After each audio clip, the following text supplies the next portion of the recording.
Now, in my process, we've talked about athletes as role models. To me, making millions of dollars is not a role model make. Standing up with integrity for your belief system, telling people that this is sacrament to me and it would be nice if you could leave me alone, that person to me is a role model. Ricky Williams, I love you. Last thing I'll say about you in this little adventure here, but I'd like to talk to the people in the state, in the county, and in the city for a moment, because in 1991, I came to you. I sat outside the state capitol for 40 days and 40 nights, and I fasted.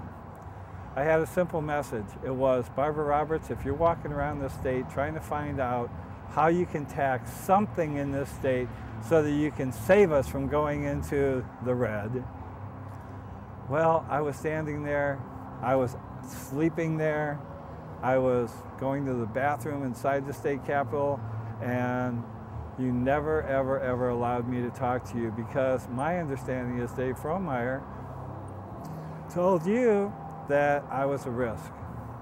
The reason I was a risk was because I was telling you I could give you $100 off the top of every ounce that was found, bought, sold, grown in this state,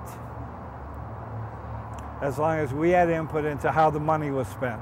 Because fortunately enough, 10 years later, or 12, or whatever it was, when OMA came in, we created $1 million. We were the one agency that was making money, and you came in and took our money and put it in the general fund, and it totally disappeared.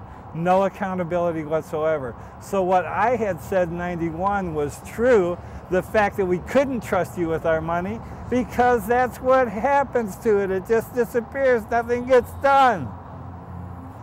So I have a solution for that. The solution is homes adopting patients.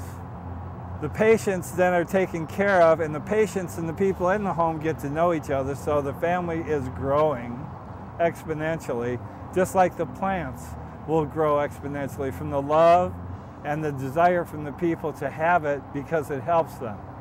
So this home takes care of its patients. Once it takes care of its patients, if there's an excess, instead of going the way the government sees it supposedly happening, which is we get nothing for all the work, energy, time, and stuff that we buy in order to make this happen. Nobody else in the world has to go through this, but we're supposed to. Okay. Understand, if we do it my way, what happens is that once we get the patients taken care of, the excess is used to make the home solvent.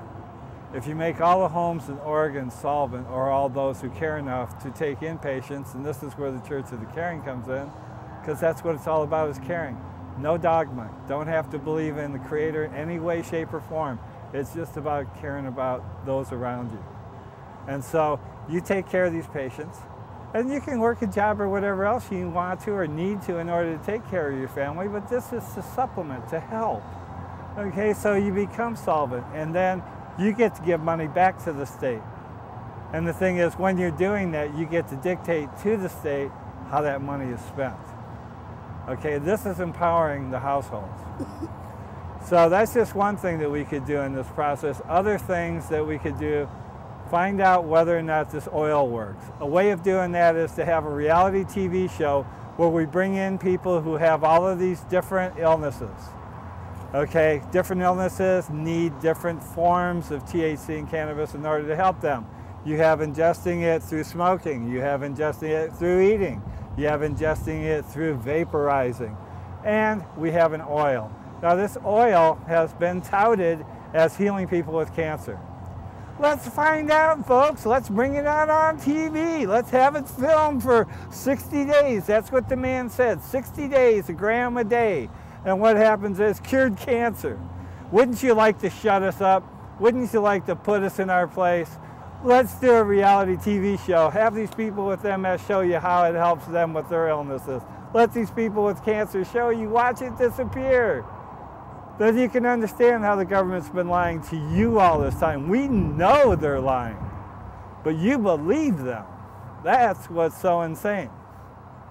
So, you know, if we can get that going, then we can actually see whether or not we should shut up or if you should help us to make a difference and call our government on their insanity. And this is where the Attorney General comes in.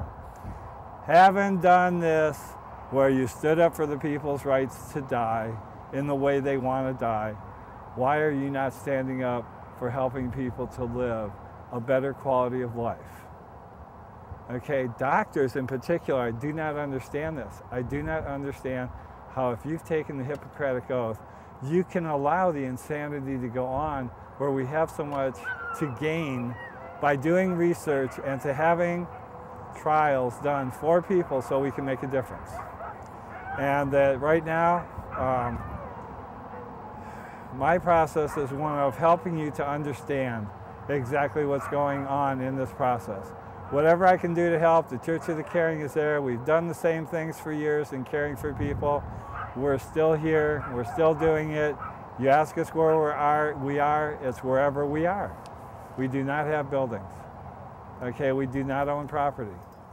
What we have is a big heart, and we do what we can to help those who are in need.